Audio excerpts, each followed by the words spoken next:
पिछले वीडियो में आपने देखा था कि किस प्रकार से भीम ने किरमिर राक्षस का वध किया और पांडवों के सगे संबंधी भगवान श्री कृष्ण के साथ मिलकर काम्यक वन में पांडवों से मिलने आते हैं। अब आगे की कथा।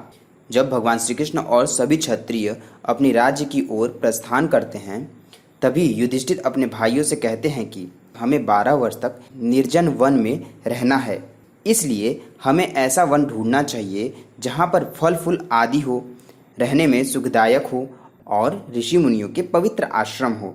युधिष्ठिर की बात सुनकर अर्जुन कहते हैं, आप हम सब से बड़े हैं, इसलिए आपकी जहाँ इच्छा हो वहीं हम लोग निवास करेंगे। यहाँ से आगे द्वैत वन है, जिसमें पवित्र जल सरोवर भी है, पर्याप्त मात्रा में फल फूल भी है और पक्षियों की आवाज से पूरा वन आनंदित रहता है। मुझे तो उस वन में रहने में बहुत आनंद आता है, परंतु आपकी आज्ञा और अनुमति हो तभी। अर्जुन की बात सुनकर युधिष्ठिर कहते हैं, अर्जुन, मेरी भी यही इच्छा है, आओ हम लोग द्वैत वन में चलें। पांडव द्वैत वन में जाने की तैयारी करते हैं। युधिष्ठिर अपने साथ आए हुए ब्राह्मणों की पूजा करके दक्षिणा देकर उसे नगर में भेज देते हैं।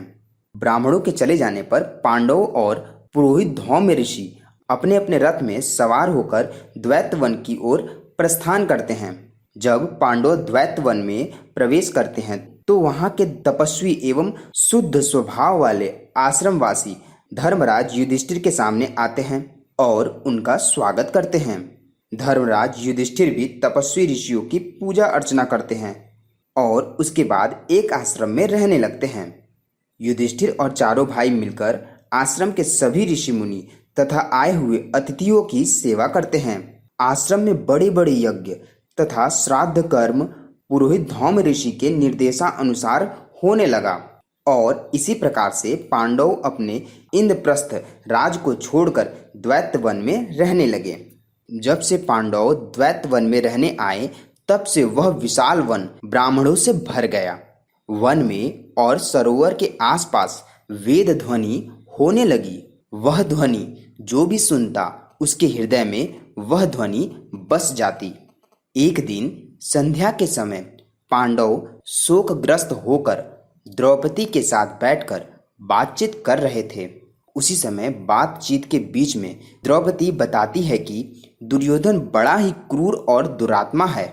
हम लोगों को इस प्रकार से वन में रहते हुए देखकर भी उसे थोड़ा भी दुख नहीं हो रहा है। अवश्य ही उसका हृदय पत्थर से बना होगा। दुर्योधन के द्वारा भरे सभा में आपका इतना अपमान होने के बाद भी आपके चित्त में दुर्योधन के प्रति क्रोध का उदय क्यों नहीं हो रहा है?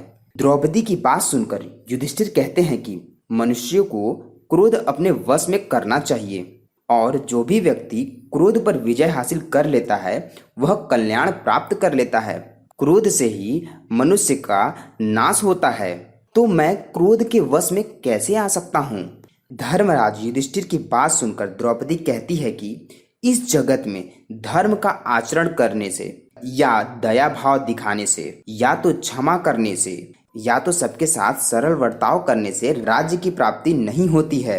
और यह बात तो निश्चित है कि आप में और आपके भाइयों में प्रजा के पालन करने के सभी गुण विद्यमान हैं। आप लोग यह दुख भोगने योग्य नहीं हैं, फिर भी आपको यह दुख भोगना पड़ रहा है और इसी कारण मुझे बड़ा शोक हो रहा है।